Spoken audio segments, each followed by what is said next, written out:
Iran সামরিক দিক থেকে অনেক শক্তিশালী, একথা অকপটে স্বীকার করলেন মার্কিন প্রেসিডেন্ট ডোনাল্ড ট্রাম্প। তবে একই সঙ্গে সমালোচনা করে বলেন দেশটি অনেক অহংকারী, যে জন্য একটি চুক্তি এখনও হচ্ছে না।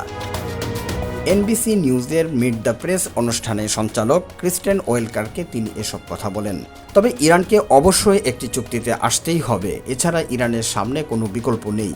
চুক্তি করতে সময় কেন লাগছে, এসব সমালোচনা যারা করছে তাদের উদ্দেশ্যে ট্রাম্প বলেন, এসব বিষয়ে চুক্তি করতে বছরের পর বছর সময় লেগে যায়, আমি তো মাত্র 3 মাস অতিক্রম করছি। ভিয়েতনাম যুদ্ধের প্রসঙ্গ তুলে মার্কিন প্রেসিডেন্ট বলেন, সেখানে 19 বছর সময় লেগেছিল। তবে চলমান সংঘাতে যুক্তরাষ্ট্র ইরানের সামরিক বাহিনীকে পুরোপুরি ধ্বংস করে দিয়েছে এই দাবি করে ট্রাম্প বলেন, ইরানের কাছে এখনও কিছু ক্ষেপণাস্ত্র ও ড্রোন রয়ে গেছে, তবে সেটি যুদ্ধ শুরুর তুলনায় অনেক কম। এদিকে একদিকে যুদ্ধ বন্ধের আলোচনা চলছে, অন্যদিকে পাল্টাপাল্টি হামলাও চালাচ্ছে উভয় পক্ষ। শনিবার স্থানীয় সময় ভোরে ইরানের কেশম দ্বীপ ও হরমুজ প্রণালীর কোল ঘেঁষা গরুক শহরে 2টি রাডার স্টেশনে হামলা চালিয়েছে যুক্তরাষ্ট্র। এছাড়া হরমুজ প্রণালীতে ইরানের ড্রোন ভূপাতিত করারও দাবি করেছে যুক্তরাষ্ট্র। এর প্রতিশোধ নিতে শত্রুপক্ষের ঘাঁটিতে এরোস্পেস ক্ষেপণাস্ত্র নিক্ষেপ করেছে ইরানের বিপ্লবী গার্ড বাহিনী। দেশটির আধা সরকারি বার্তা সংস্থা তাসনিমে প্রকাশিত এক বিবৃতিতে এ তথ্য জানানো হয়। তবে মার্কিন সেন্ট্রাল কমান্ড জানিয়েছে, মার্কিন বাহিনীর অভিযানের পর কুয়েত ও বাহরাইনের দিকে 7টি ব্যালিস্টিক ক্ষেপণাস্ত্র নিক্ষেপ করে ইরান, যার 6টি ভূপাতিত করা হয়েছে ও একটি নির্ধারিত লক্ষ্য বস্তুতে পৌঁছাতে পারেনি। এদিকে আল জাজিরার খবরে বলা হয়, ইসরায়েল ও লেবাননের মাঝে একটি যুদ্ধবিরতি চুক্তি হলেও প্রতিদিনই হামলা চালাচ্ছে ইসরায়েল। শনিবার লেবাননের দক্ষিণাঞ্চলে খারদালি নাবাতিয়া সড়কে একটি সামরিক যানে ইসরায়েলি বাহিনীর হামলায় দেশটির এক ব্রিগেডিয়ার জেনারেল সহ কয়েকজন সেনা সদস্য নিহত হয়েছেন। দক্ষিণাঞ্চলের যুদ্ধবিরতি বাস্তবায়ন এবং হিজবুল্লাহকে নিরস্ত্র করার প্রচেষ্টায় লেবাননের সেনাবাহিনী গুরুত্বপূর্ণ ভূমিকা পালন করলেও এখন তারাও ইসরায়েলের নিশানায় পরিণত হচ্ছে। খবরে বলা হয়, হামলার দৃশ্য ছিল অত্যন্ত ভয়াবহ। লেবানিজ সেনাবাহিনী বরাত দিয়ে বার্তা সংস্থা রয়টার্স জানায়, প্রাথমিক তদন্তে দেখা গেছে যানটির ভেতরে লেবাননের সেনাবাহিনীর 2 কর্মকর্তা ও একজন সেনা সদস্য ছিলেন।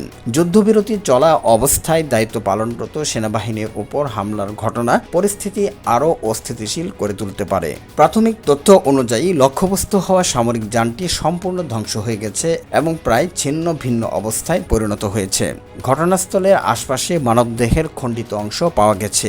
এ কারণে ঠিক কতজন সেনা সদস্য নিহত হয়েছেন সে বিষয়ে এখনও পুরোপুরি নিশ্চিত হতে পারেনি লেবাননের সেনাবাহিনী। এদিকে 4 বছর ধরে চলা যুদ্ধ বন্ধে রাশিয়ার প্রেসিডেন্ট ভ্লাদিমির পুতিনকে সরাসরি বৈঠকের প্রস্তাব দিয়েছিলেন ইউক্রেনের প্রেসিডেন্ট ভলোদিমির জেলেনস্কি। গত বৃহস্পতিবার এক খোলা চিঠির মাধ্যমে পুতিনকে সরাসরি আলোচনার আহ্বান জানান জেলেনস্কি।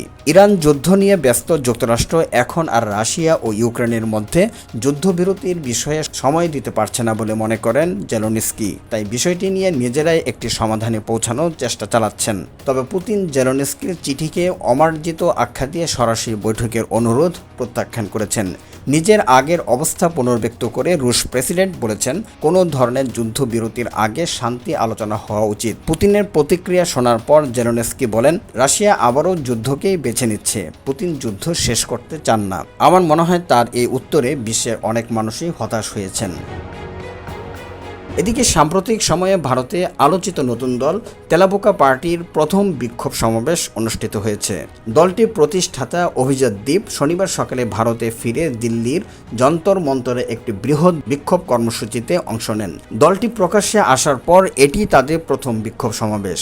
হিন্দুস্তান টাইমসের খবরে বলা হয়, কঠোর নিরাপত্তা ব্যবস্থার মধ্যে অনুষ্ঠিত এই বিক্ষোভে বিপুল সংখ্যক তরুণ তরুণীকে অংশ নিতে দেখা যায়। এ সময় বিভিন্ন পরীক্ষা ও নিয়োগ পরীক্ষায় অনিয়মের অভিযোগ তুলে অভিজিৎ দীপ কেন্দ্রীয় শিক্ষামন্ত্রী ধর্মেন্দ্র প্রধানের পদত্যাগ দাবি করেন।